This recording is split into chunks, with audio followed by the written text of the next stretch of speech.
shouldn't be with ya.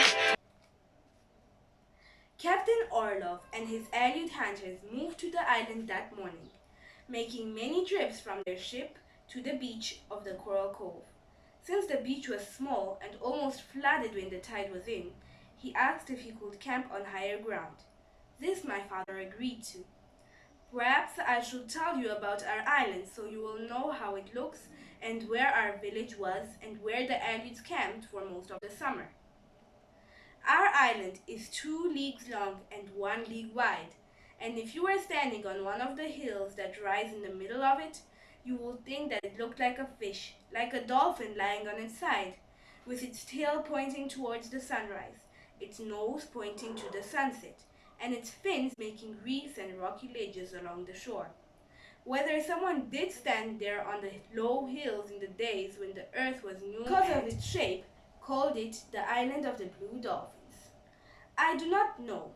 Many dolphins live in our seas, and it may be from them that the name came. But one way or another, this is what our island was called. The first thing you will notice about our island, I think, is the wind. It blows almost every day, sometimes from the northwest and sometimes from the east, once in a long while out of the south.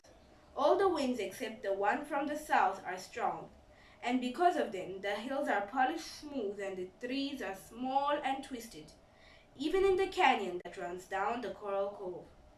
The village of Galasat lay east of the hills on a small mesa near Coral Cove and a good spring.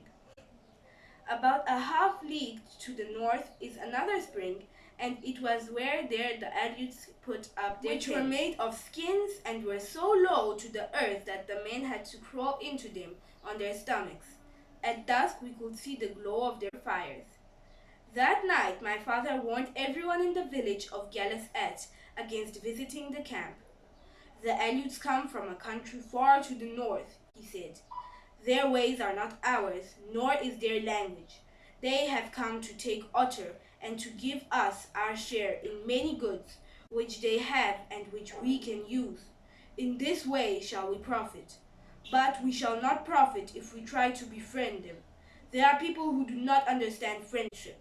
They are not those who were here before, but they are people of the same tribe that caused trouble many years ago.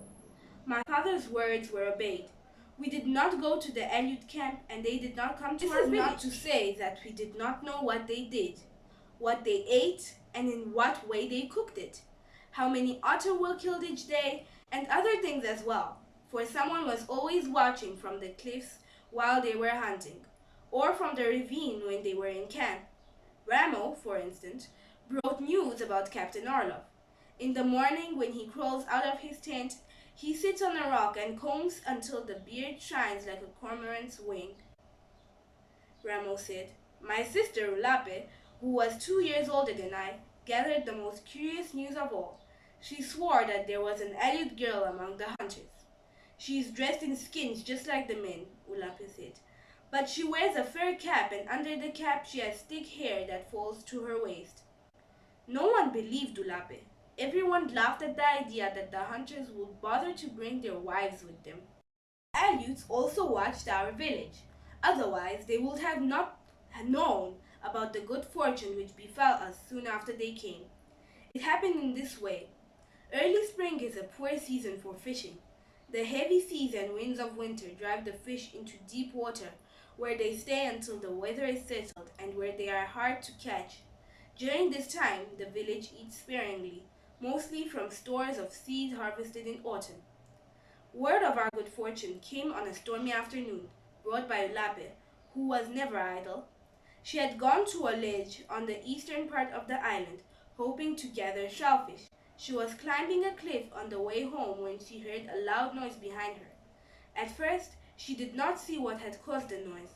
She thought that it was the wind echoing through one of the caves and was about to leave when she noticed silvery shapes on the floor. The shapes moved, and she saw that it was a school of large white bass, each one as big as she was, pursued by killer whales, which prey upon them when seals are not to be found. The bass had tried to escape by swimming towards shore, But in their terror they had mistaken the depth of the water and had been tossed onto the rocky ledge. Ulape dropped her basket of shellfish and set out for the village, arriving there so out of breath that she could only point in the direction of the shore. The women were cooking supper, but all of them stopped and gathered around her, waiting for her to speak. "A school of white bass," she finally said. "Where? Where?" everyone asked. "On the rocks, a dozen of them, perhaps more than a dozen," she panted. Before Ulape had finished speaking, we were running towards the shore, hoping that we would get there in time, that the fish had not hopped back into the sea, or that a chance wave had not washed them away. We came to the cliff and looked down. The school of white bass was still on the ledge, glistening in the sun. But since the tide was high and the biggest waves were already lapping at the fish, there was no time to lose. One by one, we hauled them out of reach of the tide. Then, two women carrying a single fish, for they were all about the same size and heavy, we lifted them up the cliff and brought them home. There were enough for everyone in our tribe for supper that night and the next. But in the morning, two Aleuts came to the village and asked to speak to my father. "You have fish," one of them said. "Enough only for my people," my father answered. "You have 14 fish," the Aleut said. "7 now because we ate 7. From 7 you can spare 2. "There are 40 in your camp," my father replied, "and more than that of us. Besides, you have your own fish, the dried ones that you brought." "We tear up that can't," the Aleut said. He was a short man who only came to my father's shoulders, and he had small eyes like black pebbles and a mouth like the edge of a stone knife. The other Aleut looked very much like him. "You are hunters," my father said. "Go and hunt your own fish if you are tired of what you are now eating. I have my people to think of. Captain Orlov will hear that you refuse to share the fish."